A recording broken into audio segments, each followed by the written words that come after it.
তোমাকে আরেক হাতা ভাত দিই? মিমি প্রশ্ন করতেই মাথা নাড়িয়ে না করল তিমির।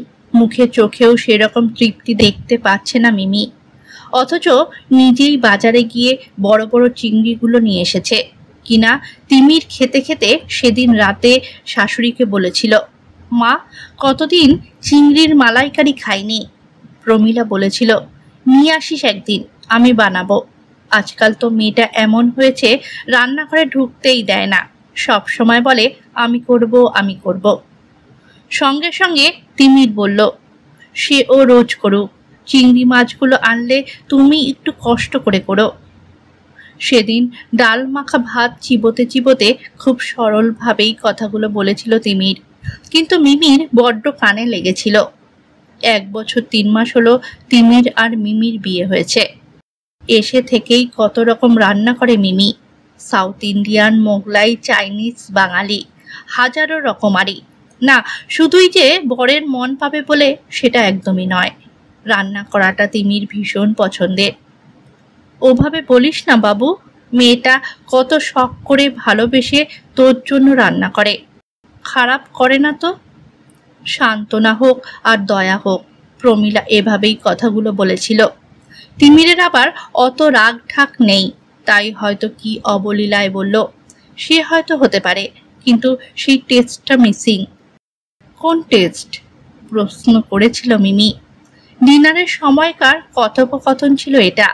রাতের খাবারে সেদিন ছিল ডাল, চিকেন আর রুটি। 3 জনেই বসেছিল একসঙ্গে। প্রমীলা মিমির করা প্রশ্নকে আর এগোতে দেবে না বলেই হয়তো ধমক দিল ছেলে মেয়ে দুটোকে। খাওয়ার সময় এত কিসের কথা তোদের, গলায় আটকাবে তো।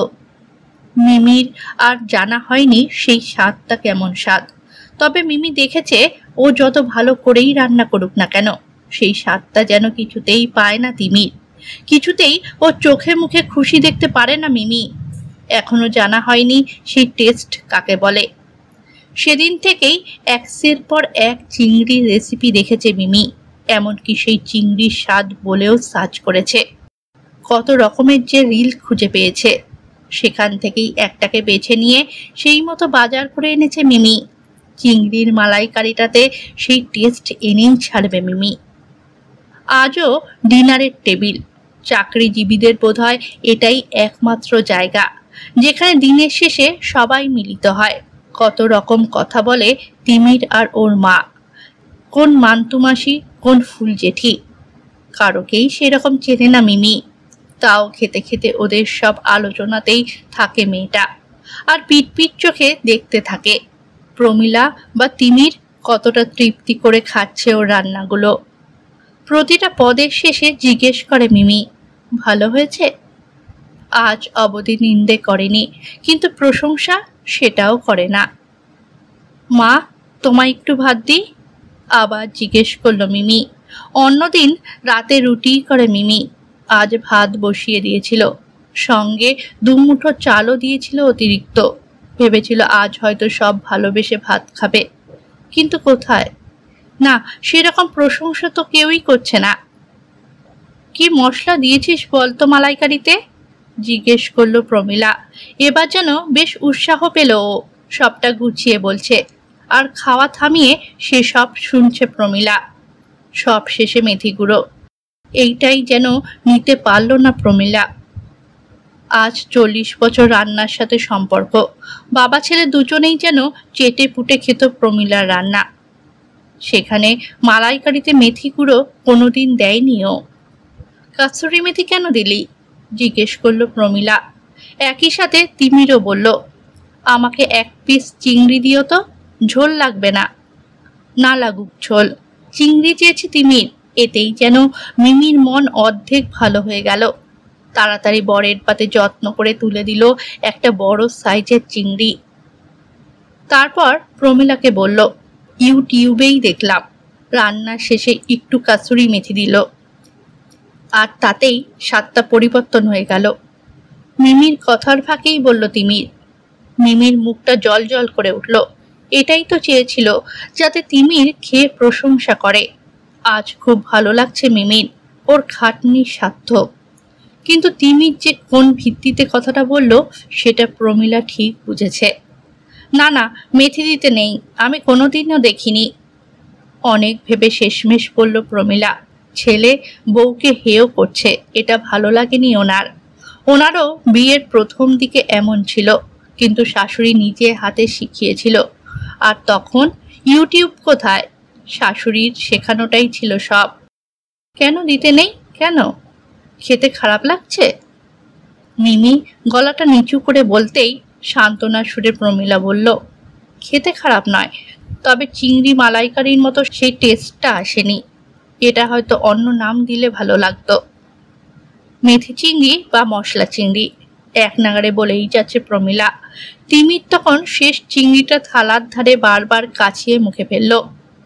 তারপর মায়ের সঙ্গে সুর মিলিয়ে বলল, ছড়ানো চিংড়ি, এই নামটাও দিতে পারো। বললাম রবিবার বাজার করে এনে দেবো, মা দেখিয়ে দেবে, রান্না করো। তর সইল না। মাসের শেষ, না হলে রবিবার আবার চিংড়ি আনতাম।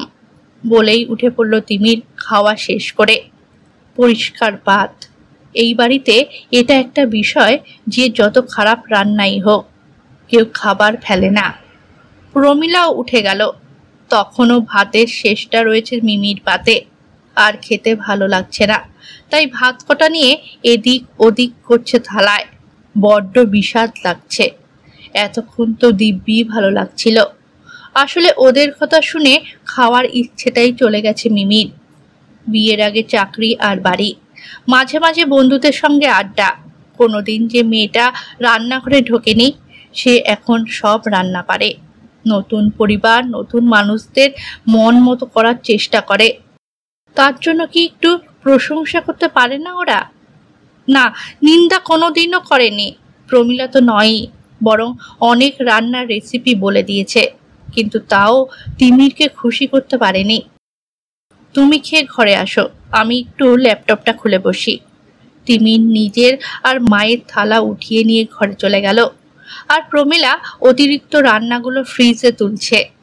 মিমি একসাথে খেয়ে ওঠে বলে অসুবিধা হয় না, তবে আজ ওদের ঘরে যাওয়ার তাড়া দেখে বড্ড একা লাগছে মিমির। কান্না পাচ্ছে। এটাই বোধহয় শ্বশুর বাড়ি। সাথে সাথে মাকে একটা ফোন করলো। একবার রিং হতেই গোপা ধরল ফোনটা। এই সময় এই ফোনটা আসবেই জানে, তাই বোধহয় ফোনের কাছেই ছিল। হ্যালো বলতেই মায়ের হ্যালো শোনার সঙ্গে সঙ্গেই মনটা কেঁপে উঠল। কি হয়েছে মিমি, মন খারাপ কেন? মায়ের গলার তাপটুকু শুনেই হাউ হাউ করে কেঁদে ফেলল মিমি। এই কান্না বহুদিনের জমানো, এটা একদিনের কান্না নয়। প্রতিদিনের রান্না, ডাল, মাছের ঝোল, এমনকি খাসির মাংস, সবের গল্পই বলল মিমি।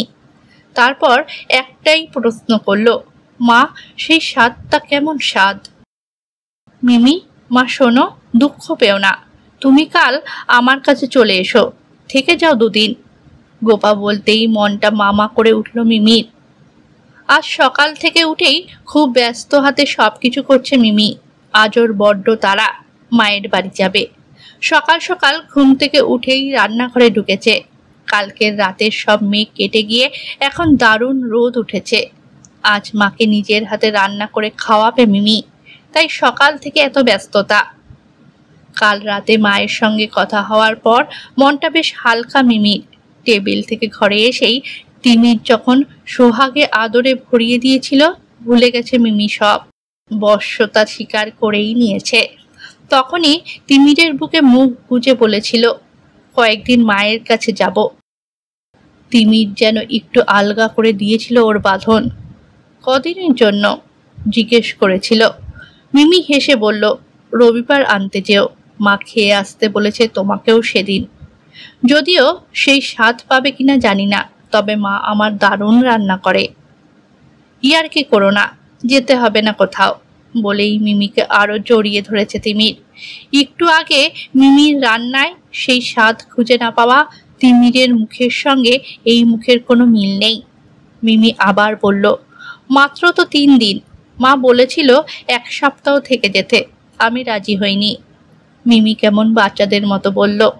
তিমির ওর কপালে আদর এঁকে দিয়ে বলল, যাও ঘুরে এসো, মাও তো আশা করে মেয়েটা এসে থাকুক। যাও একটু বিশ্রাম নিয়ে এসো। কি নিয়ে যাবে মায়ের জন্য? তিমির জিজ্ঞেস করতেই লাফ দিয়ে উঠে বসলো মিমি। তারপর একটু ভয়ে, আবার হয়তো লজ্জায় বলল, রান্না করে নিয়ে যাব। তিমির অবাক হয়ে বলল, রান্না? মিমি হেসে বলল, মা খেতে চেয়েছে। তিমির খানিকক্ষণ ভেবে বলল, তাহলে বিরিয়ানি বানাও, কিংবা চাইনিজ। না, আমি বিউলির ডাল আর আলু পোস্ত নিয়ে যাব। মিমি নাছোড় বান্দা। না, আর কিছু বলেনি তিমির, বললেও শুনতো না মিমি, কারণ ওর মাকে জানিয়েই দিয়েছিল যে আলুর পোস্ত আর বিউলির ডাল আনবে। পোস্ত বাটা শেষ, এখন শুধু আলুর সঙ্গে মাখামাখির পালা। এই আলুর পোস্ত যখন প্রথমে রান্না করেছিল মিমি, সেদিনও তিমিরের কি সাংঘাতিক বিরক্তি। প্রমিলার উপর রাগ হয়েছে, বেশ বুঝতে পেরেছিল মিমি কেন পোস্তর মতো অমন মূল্যবান একটা পদ মিমির হাতে ছেড়েছে। পরে অবশ্য নিজে দাঁড়িয়ে থেকে রান্নাটা শিখিয়েছিল প্রমিলা। এখন আর তিমিরের অসুবিধা হয় না, আর তাই হয়তো মা কাল রান্না খেতে চাইতেই এটা বানাবে সিদ্ধান্ত নিয়েছিল। মিমি, হলো তোমার? তিমির তাড়া দিচ্ছে বারবার। ও অফিস যাবার সময় শিয়ালদা থেকে ট্রেনে উঠিয়ে দেবে মিমিকে। সেখান থেকে ঘন্টা দেড়েক, অনেকটা দূরেই যেতে হবে মিমিকে। তাই তো স্কুলের চাকরিটা ছেড়ে দিল। কি ভাগ্যিস প্রাইভেট স্কুল ছিল। যা যা, তুই রেডি হ, আমি বাকিটা করে দিচ্ছি। প্রমিলা বোধহয় ভরসা করতে পারছে না ছেলে বউয়ের উপর। কুটুম্ব বাড়িতে এই প্রথম রান্না যাচ্ছে বলে কথা, কিন্তু মিমিও ছাড়ার পাত্রী নয়। সবটা করে তবে ছেড়েছে। হোক একদিন তিমিরের একটু দেরি। মিমি যখন হাবড়ার বাড়িতে ঢুকলো গোপা ঠাকুর ঘরে, প্রায় 12টা বাজে। মিমির পেটের মধ্যে ইঁদুররা দৌড়াতে দৌড়াতে হাঁপাচ্ছে। ট্রেনের বাদাম পাঁপড় কিছুই যেন ওদের থামাতে পারছে না। বারবার মনে পড়ছে চাকরির দিনগুলোর কথা। স্কুল থেকে ফিরত ঠিক 4:30-তে, এসেই মায়ের হাতের মাছের ঝোল আর ভাত। তখন মিমি জানতই না রান্নাটা হয় কিভাবে, কি মশলা দিতে হয়। নমিতা দি, মায়ের দেরি হবে? জিজ্ঞেস করলো মিমি। মিমির বাবা হঠাৎই মারা গেছেন মাস 6 আগে। তখন থেকে এই নমিতাই থাকে গোপার সঙ্গে। আরে তুমি আসবে বলে তো মাসি রান্না সেরে তবে ঠাকুর ঘরে গেল। রোজ তো আমিই রান্না করি, আজ কিছুতেই করতে দিল না, বলল নিজের হাতে রান্না করবে। নমিতার কথা শেষ হওয়ার আগেই রান্নাঘরে ছুটল মিমি। মায়ের হাতের রান্না, উফ, ভেবেই খিদে পাচ্ছে। তাড়াতাড়ি ঢাকা দেওয়া প্লেটগুলো সরিয়ে দেখতে থাকলো মিমি। উচ্ছে ভাজা, টমেটো মাখা, উফ, দারুণ, জমে যাবে। সত্যি এগুলো ওই বাড়িতে পায় না। এই টমেটো মাখা দিয়ে 1 থালা ভাত খাওয়া হয়ে যেত মিমি। আবার থালা তুলল, পাবদা ঝোল, পাশেরটায় বিউলির ডাল, আর তার পাশে আলু পোস্ত। অবাক লাগলো মিমির। এ আবার কি? ওকে রান্না করতে বলে আবার নিজে করে আনলো। কি যে হচ্ছে আজকাল, কারোকেই চিনতে পারছে না মিমি। মায়ের আবার কি পাগলামি, মা কি ওর সাথে প্রতিযোগিতায় নেমেছে? একটু রাগ করেই নিজের টিফিন বক্সটা এনে রাখলো রান্নাঘরে। মিমি, মাসি জিজ্ঞেস করলো কি খাবে। নমিতা জিজ্ঞেস করলো। রাগ ধরেছে মিমির, কিচ্ছু খেতে ইচ্ছে করছে না। কেন রাগ ধরছে জানেও না ও। আচ্ছা, আজকাল কিসের এত রাগ মিমির? কেন এত রাগ হয় কে জানে। এটা হয়তো কালকের রান্না, মা বানিয়েছিল খাবে বলে। ভাবনাটা এভাবে আসতেই একটু যেন শান্তি পেল। তাড়াতাড়ি নিজের ঘরে গিয়ে ফ্যানটা চালিয়ে লাফ দিয়ে খাটে এসে শুয়ে পড়ল মিমি। উফ, শান্তি। বিয়ের পর বাবা মারা যাবার সময় এসেছিল মিমি। 1 সপ্তাহ মতন ছিল, কিন্তু সেটা কি আর থাকা বলে। তারপর সকালে এসে রাতে ফিরে গেছে। মামা মাসি পিসি সব কাছাকাছি থাকে তাই রক্ষা। আজও মিস করে বাবাকে। মনে হয় এখনই ডেকে বলবে, মিমি খেতে আয়। বাজার থেকে কত কি আনতো বাবা, শাপলা, বকফুল। চোখ বন্ধ করে আছে মিমি। বাবা মানেই আবেগ। আজ যদি বাবা বেঁচে থাকতো ঠিক বলে দিত কেমন হয়েছে মিমির রান্না, কোন রান্নায় কি কম কি বেশি। এটা তাও একটা কথা, কিন্তু সেই টেস্টটা কিছুতেই বুঝতে পারে না মিমি। ভালো হয়েছে, কিন্তু সেই টেস্ট হয়নি। এটা কি কোনো সার্টিফিকেট হতে পারে? মিমি তো রান্না ভালোবেসেই করে। ইচ্ছে আছে একটা ক্লাউড কিচেন খুলবে, কত রকমারি রান্না। ভাবনাটা আসতেই আয়েশের মধ্যেও ইঁদুরগুলো পেট থেকে ডেকে উঠল। দূর, 1টা বাজে, এখনো পুজো হয়নি, আর পারছে না শুয়ে থাকতে। রান্নাঘরে ছুটল, একটা চামচ বের করে বসিয়ে দিল মায়ের বানানো পোস্তর বাটিতে। বেশ খানিকটা তুলে এনে সোজা মুখে। উফ, স্বর্গ সুখ। খানিকটা খাওয়ার পর একটু থামলো মিমি, দুদণ্ড ভাবলো। তারপর চামচটা ধুয়ে টিফিন বক্স খুলে নিজের বানানো পোস্তটা খানিকটা তুলে নিল। একই দেখতে, স্বাদও একই হয়তো, কিন্তু তাও এক নয়। আবার চামচ ধুয়ে মায়ের পোস্তটা তুলে মুখে দিল। হাত না ধুয়ে জামা না ছেড়ে সোজা রান্নাঘরে। একটুও বদলাসনি। পিছনে গোপা দাঁড়ানো, হাতে 1 প্লেট প্রসাদ। নে প্রসাদ নে।